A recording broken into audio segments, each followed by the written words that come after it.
They flattened my mailbox 6 times in 5 months. I rebuilt it every time, like a fool with a roll of duct tape and hope, and I swear I could hear those white HOA trucks laughing as they rolled away. The morning I swept cedar splinters off my driveway for the 6th time, I saw a man in the window who looked tired of asking permission to live in peace.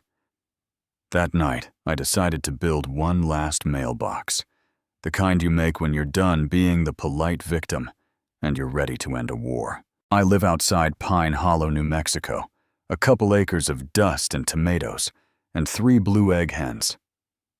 A mutt named Pilot, who pretends to nap until a coyote blinks at the fence.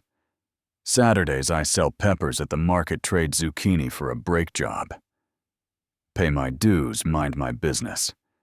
Then the mail started going missing. Then the box started dying. And by the 3rd wreck, I'd been to the substation. The insurance line and the post office, each one nodding with sympathy and telling me I basically needed a miracle or a camera. Without evidence, the deputy said it's wind and rumor. You know what I mean. Right about then, the HOA president glided into my driveway like help with a fresh paint smell. Sloan Harper. Perfect hair. Perfect smile. SUV that still had the dealer sticker on the window telling me how vandalism hurts property values and how she was going to solve my problem. A week later, she brought her security guy. Cole Vance, heavy shoulders, mirrored shades, a logoed truck that looked official enough to stop traffic. He studied the busted posts and said, almost impressed, "Whoever did this knew to take the supports out first." That detail stuck in my head because I hadn't told anyone the hits were surgical, not random. Fines followed like geese in a V. Architectural non-compliance for a garden that had been there for years. Safety concerns about my coupe. A letter about aesthetics along the road. Sloan would tilt her head and say, "It's just the rules, Cal. We have to be consistent." Yeah, that happened. There's a part of me I don't lead with, and if you've lived a little, you'll get why.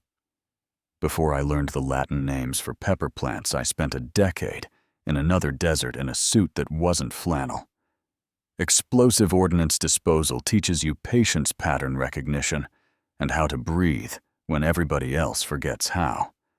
It also leaves you with a couple scars that wake up when engines backfire. For a long time, the dirt and the chores and the sunrises helped. Then every truck on my road sounded like a threat, and I was timing my sleep around headlights. I needed something those white trucks weren't offering. Respect, or at least distance. So I tested a hunch. Over sweet tea with Sloan, I mentioned a Tuesday delivery. I couldn't afford to miss an irrigation controller. I didn't order until Thursday. Monday night, the post snapped clean. Tuesday morning, Sloan texted, "Just checking that your delivery made it. Hate to see you stressed." That message felt like a finger in my chest. I took my stack of violation letters to my neighbor, Ruth Alvarez, retired from the county recorder's office, a woman who can bake a pie and dismantle a budget in the same afternoon. Ruth slid me a manila folder of public records and tapped the page where the HOA paid Vance Protectives $800 a month for patrols. In Pine Hollow, she said, eyebrow up. "That's not security, that's pressure." She showed me emergency authorizations Sloan pushed without proper board votes. A network of names tied to a company called Sun Vista Holdings, a tasteful website with very hungry investors. Ruth drew it out simple. Make life uncomfortable. Talk about safety and standards. Push hard until the price drops. Swoop in with a buyer who's doing you a favor. The map of their big parcel lit up like a Christmas tree, and right in the middle of the path to a county road sat my frontage like a hinge you couldn't remove. That's the moment I stopped being reasonable.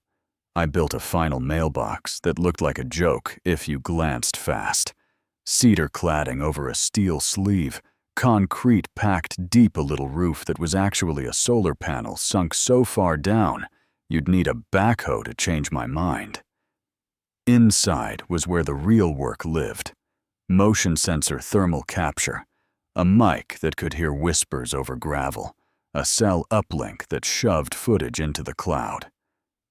The second anyone got cute, an accelerometer that knew the difference between a bump and a sledge, floodlights that turned midnight into noon. I rigged a tiny spring system that tossed magnetic tags under a truck when the impact hit. Little trackers built from a tool that used to mark equipment, and I tucked a weatherproof paper bloom inside packets that would burst on impact and scatter copies of the very HOA records Ruth had flagged.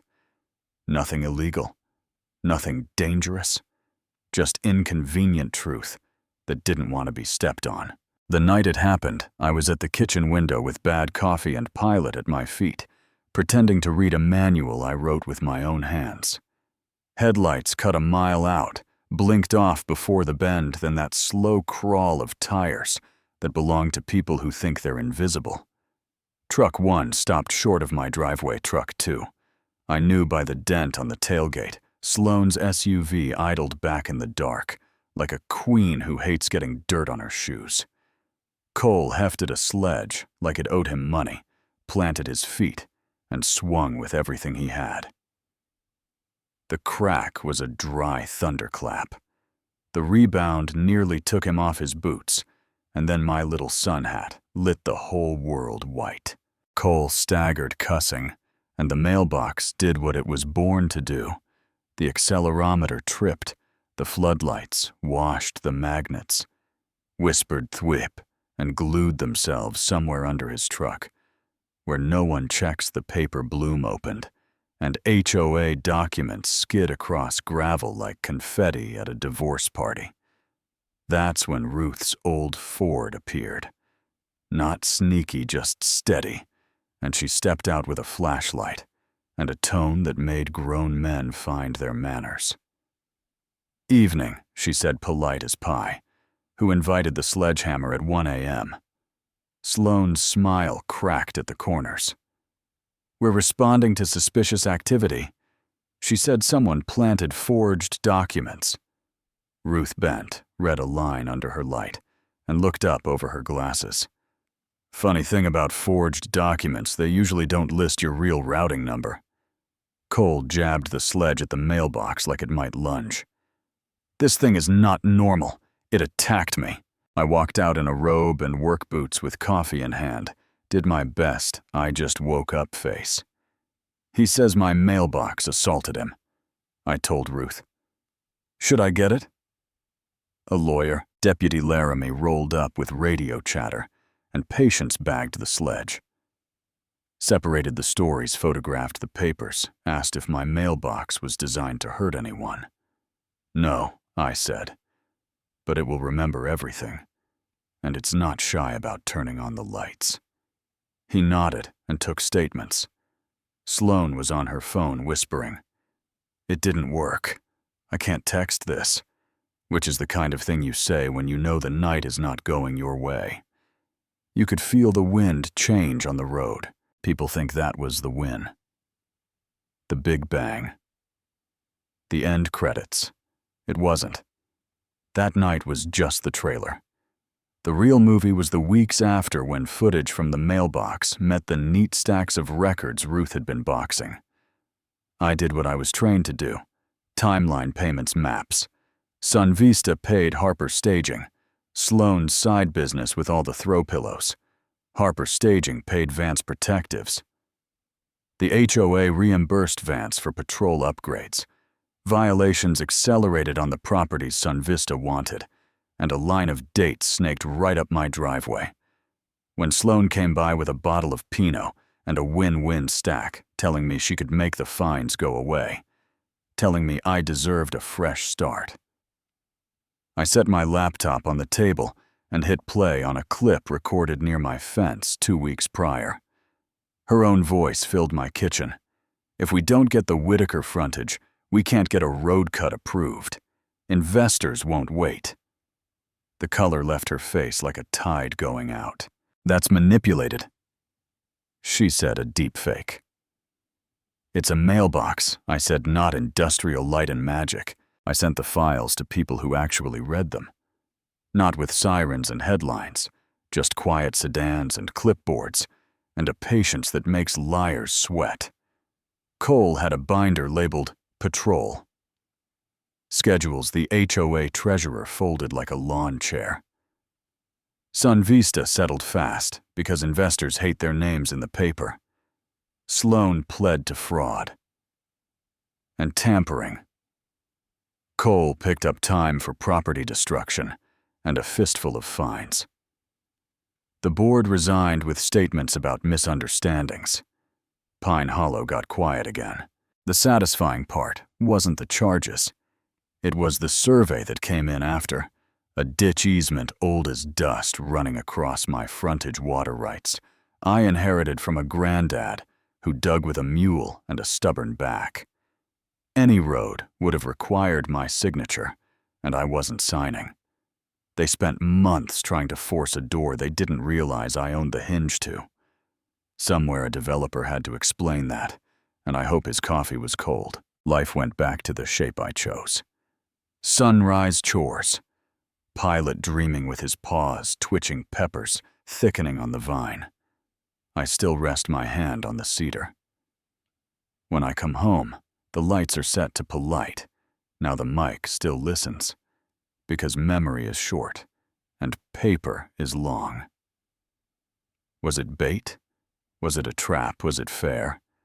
That's the argument people want to have. I didn't build a bomb. I built a truth machine, and when the light came on, the dark explained itself. You can decide if that's justice or just clever stubbornness. Tell me where you land. Did I cross a line by baiting people who needed embarrassing, or did the HOA cross it first, by turning rules into a weapon?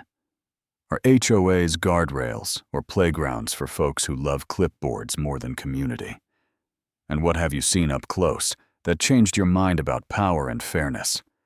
Drop your story in the comments. Argue in good faith, name the Ruths who saved you.